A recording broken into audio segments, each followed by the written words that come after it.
In this episode, I'm going to give you the one simple thing that you can do to your website right now to increase conversions. I mean, I have had so many conversations recently with people in all different industries and a lot of nonprofits as well about people aren't taking action on their website. They're not doing what we need them to do. Our website isn't working for us. And then when we sit down and review them, they all pretty much are making the same mistake. So I'm going to give you that tip in this quick episode so that you can go back to your website, take a look at it, see if you're making that same mistake or how you can kind of update it and clean it up so that you can increase the activity that people are taking on your website. Now, this won't increase people coming to your website, but it will capture them while they are there so that you can connect with them, talk to them, and see more sales, more donations, more registrations, all of the things. So that's what we're going to talk about in this episode, and I'm so excited for it.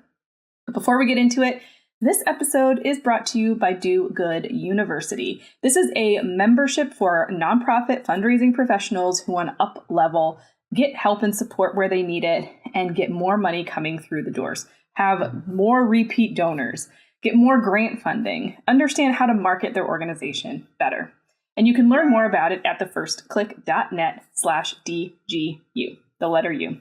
I hope you listen to that podcast episode and check out your way to get 2 weeks free so you can check it out and come. I said check it out like 15 times. So you can join us on our live weekly calls.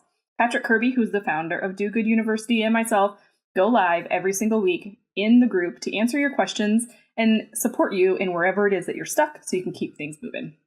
So I hope you'll join us. And again, go visit thefirstclick.net/DGU to learn more. Let's get into the episode. You're listening to the Digital Marketing Therapy Podcast. I'm your host, Sammy Bedell-Mulhern. Each month, we dive deep into a digital marketing or fundraising strategy that you can implement in your organization. Each week, you'll hear from guest experts, nonprofits, and myself on best practices, tips, and resources to help you raise more money online and reach your organizational goals. So we know in fundraising, when we're working with a donor or talking to them, it's always about asking for next steps. When you sit down with them to have coffee or have a meeting, you don't just leave and say, okay, great, thanks for chatting. It's, hey, can I call you in 3 days to follow up and see where you're at? Should we get our next meeting scheduled on the books, right? You have a very direct next step in the process, or you should anyway. In the emails that you send, it's not just, it was great to chat with you. Have a great day. It was great to chat with you. Here's the materials that I said I would follow up with you on. And I'll give you a ring in 2 days and check in to see if you have any questions, right? You're very specific with your next steps. Or it was great to talk to you. Here's the link for where you can purchase the tickets for our upcoming fundraising event that we talked about today. Let me know if you have any issues on the phone, whatever it is. You're asking for that next thing. And eventually, you'll ask them for their gift, right? A specific thing. Hey, would you mind contributing $10,000 to this campaign? As fundraisers, we're very trained in how to do a lot of those things. But when it comes to your website, we tend to kind of forget about all of that. And we need to remember that in our marketing, especially digital marketing and our website, we need to ask for that next thing that we want them to do. And so we want to think about our website in that same journey as we would with our donors. So I'm just coming to your website because I found you on search. I needed to find information. So then what do I do in order to stay engaged? I've come to your donation page. I have all these different ways to give that I see. How do I make it easy to actually make my gift if we've been nurturing them for a while? So the one thing and the biggest mistake that people make, well, there's kind of two, but they go hand in hand. One is not asking them to do the next thing. And two is not being very clear about what information we want them to have on specific pages in order to take that step. So this looks like a call to action. And we've talked about calls to action a lot, but I've been really surprised lately at how many websites that I'm looking at where it's not clear. Where do I take that action? Where do I give you my information so that I can get on your email list? Where do I sign up to book a call with you? Where do I donate? How do I donate? Where do I register for this event that's coming up that you've been promoting and now I can't find it? And then even just very simply, what do you do? Who do you serve?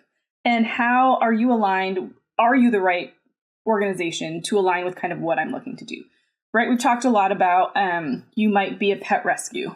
Okay, but I'm looking to rescue a hamster. I want to get a hamster for my kids, not a dog or a cat. Well, let's make it really clear who we serve and what animals we have so people aren't hunting and pecking around to try to find the information that they need, getting frustrated and going somewhere else. So what does this look like in practice? This looks like clear buttons that have clear information. So it's not, I love to play with kind of the language on those buttons so that it makes sense. But, if you have kind of a silly, cheeky personality, it could be give me your cash, or I want to give you my cash, or something like that. But you can have fun with it, with the buttons. It could also be simple and give today or donate. It could be sign up for our fall workshop, whatever it might be. But buttons grab people's attention when they're scrolling on your page so that they can click on it and take that next step. Hyperlinks, remember, we don't want our links to be click here. We want them to be sign up for our fall fundraiser or buy tickets for our fall fundraiser. That whole sentence is hyperlinked. And then also making sure that we're using them in multiple places on the page. A lot of times people will say, well, I have my donate button or I have my thing at the very bottom. If it's at the very bottom and we're assuming that they're reading through everything, you've lost them. And it's okay to have the same call to action in multiple places on your page when you use them in different ways. So the text that you hyperlink might be different.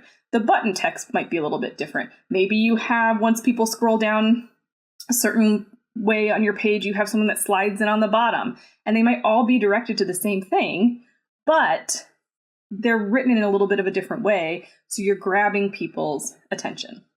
If you have a blog, every blog, this is where I see the biggest kind of mistake, or not, it's not a mistake, but it's just an area for opportunity. In a blog, every blog post should have a call to action, and it should depend on that blog post. So is it donate if you're talking about a sponsor? Is it sign up to volunteer? Is it get on my email list so we can notify you of updates on XYZ? So it doesn't all have to be the same. All of your blog post calls to action don't all have to be the same. But we want to be really thoughtful and make sure that they're there. So if people read a great piece of content or listen to a podcast and they're really excited, they have a step or an action that they can take.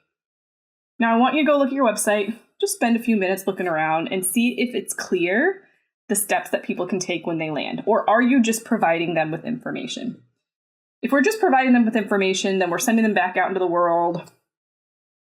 Who knows if they'll come back or if we can even collect that information to be able to connect with them in the future.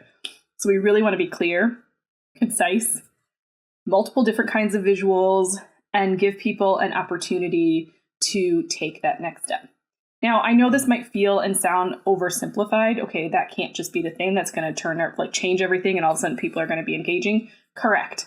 We want to start and make sure we have them there, and then we start testing. If they're landing on that page and they're not taking an action, maybe the content isn't what they wanted or what they needed or wasn't valuable enough. Maybe we don't have the right call to action. We need to start kind of testing with our audience and asking people that are volunteers for your organization or current donors, hey, is it easy for you to find this stuff? Do you feel like this content is helpful? Do you feel like our homepage clearly defines who we are and what we do? Because the biggest thing also that we see is people talking from their own perspective and the organization's tone versus how our public or our best donors or our best volunteers or all of the people that keep coming back for our programs and services, how do they talk and engage with your organization? How do they feel when they land on your website? Does it feel like I'm having coffee with you, right? We want it to look nice and professional. We also want it to connect and sound the same as if you and I are sitting down and having a conversation. So that is my super quick, short, down and dirty episode about one of the biggest mistakes that I see people make and that I'm seeing people make across the board. Be clear about what you do, be clear about who you serve, and be clear about the action that you need people to take. Okay? And if you have any questions about this or you want us to take a look at your website, you can send us an email, hello@thefirstclick.net. We'll also have a bunch of resources and things available for you on the show notes for this page, which is also at thefirstclick.net/321. So go check us out there. Please subscribe wherever you listen to this, or if you're watching us on YouTube, hello. We have new episodes coming out every Tuesday, and I would love for you to join us. But thank you so much for listening to this quick solo episode here. I am so grateful that you take time out of your day to listen. So now that you've got a little extra time, because this is a shorter episode, get onto your website, start checking it out, give it a look-see, and I'm sure you can make some quick adjustments that will hopefully get you some quick results. For now, thank you so much for listening. I'll see you in the next one.